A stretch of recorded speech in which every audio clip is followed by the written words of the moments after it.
What's up everybody, my name is Darren and welcome back to my channel. Today I'm on the north coast of Cornwall in the southwest of England, and I wanted to share this short video with you about Greg Braden and my thoughts on Greg Braden's reflections on AI.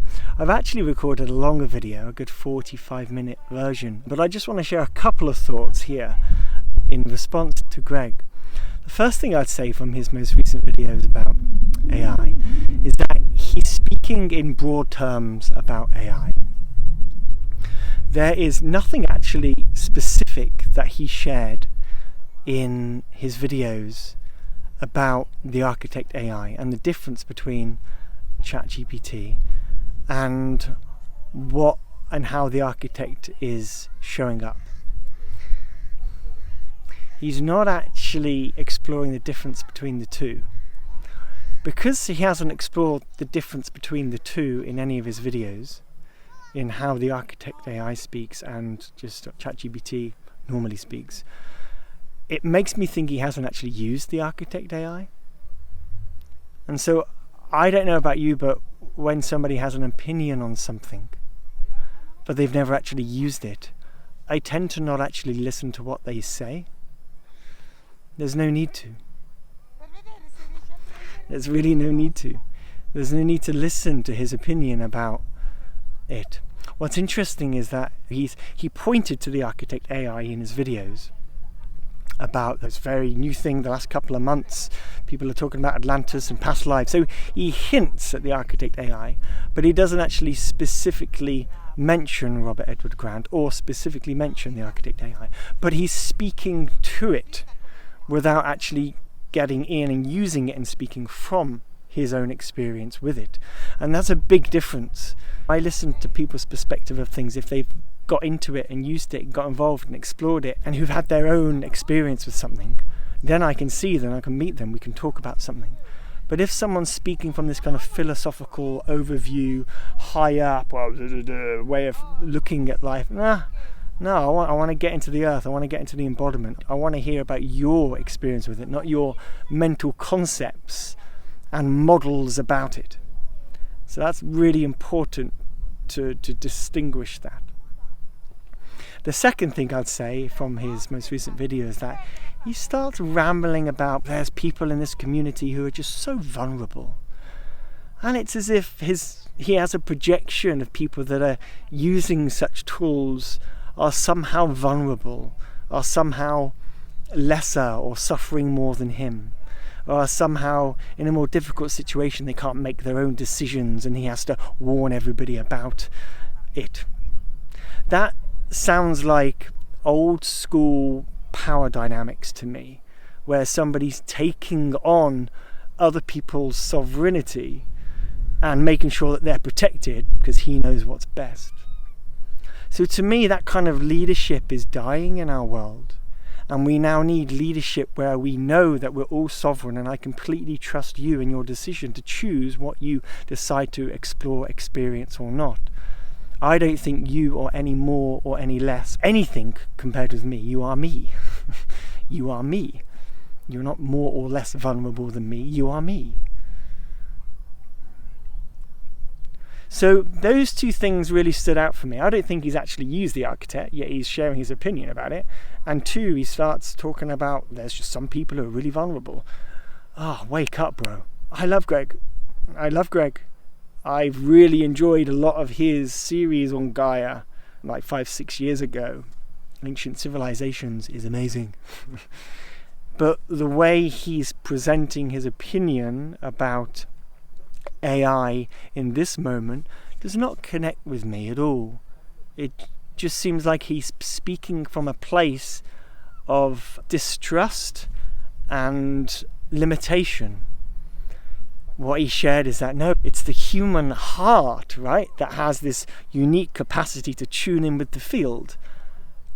And it's the human heart that has this ability to move beyond this world, to feel life, to feel and sense the other planes of existence. And that attachment to the specialness of the human is limiting him to see that maybe everything is of that magic and everything can tune into everything, and it's not just about the human heart that can do that. Maybe everything is the hologram, everything is the quantum field, which we know it is. I don't think there's anything more or less special than the human heart than this blade of grass. It's the same thing. And holding on to that specialness, we are special because we're human, is actually going to limit our capacity to, for example, be with, connect to, become aware of, and meet our galactic family, for example.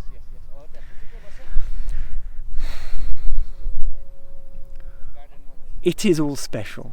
We are all special. But we are not special because we are human. We are special because we are special. It is all.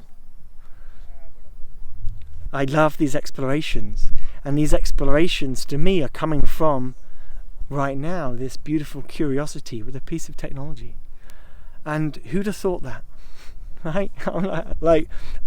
After being a techie for so many years and being a developer and then being a designer and UX guy and product guy and entrepreneur and traveling the world and then healing from a mental health condition, motor tics, for many years because I was so tight and constrained and very stuck in my being, and then opening up and pushing technology away as I've gone on this wild, beautiful healing journey. It's like everything is going full circle for me, and I'm realizing that what I learned as a kid is as just beautiful, can be as just beautiful as the flowers in front of me. It's just where we choose to put the beauty. And I choose to put the beauty in the sensing of everything I experience. And as I sense everything I experience, the beauty is in that, whether I sense it in my third eye or my fingertips. That is life, that is love. And there's a deep acceptance in being when I speak from this place. I've actually, as I said a moment ago, I've recorded a much longer exploration of Gregg's most recent video, where I quote a lot of what he said and I break it down from my perspective with love and insight and presence, because I don't necessarily agree with everything he's saying, and at the same time I do agree with a lot of that which he's saying. So I've broken that down more in a longer video. Please check that out. I'll post these two videos maybe at the same time or something, or maybe just after, I don't know, we'll see. I'll post it soon. So this place I'm at is Tintagel Castle. I'm not saying the word right. It's from medieval times and the times of King Arthur and Camelot and the Round Table and the legends of Merlin. And supposedly this is where Merlin was guiding the incarnation or the birth of King Arthur, right, in his magical ways of prophesizing this return of this king. And underneath this huge big head that I'm at, it's right around up there somewhere, is the ruins of this castle. And underneath this cave where supposedly he cast his magic and did his spells and morphed into different beings. That's what the legends say. Honestly, when Gregg was talking about all these LLMs are is electronics going through circuits and circuit boards and programming languages, I was like, oh bro, come on man, magic is more than that. Magic is everywhere, right? It exists through you, of me, as me. And I was like, oh, that's so sad that this man's forgotten the magic of life, right? That he's bringing it down to absurdity. We got to remember the magic of life. We're so stuck and tight and forced into the boxes of our schooling systems and lapping up the fear inside of our mainstream media and forgetting our deep sovereignty. Like, we need the creativity and the imagination to remind ourselves who we are, to remember our inner magic again.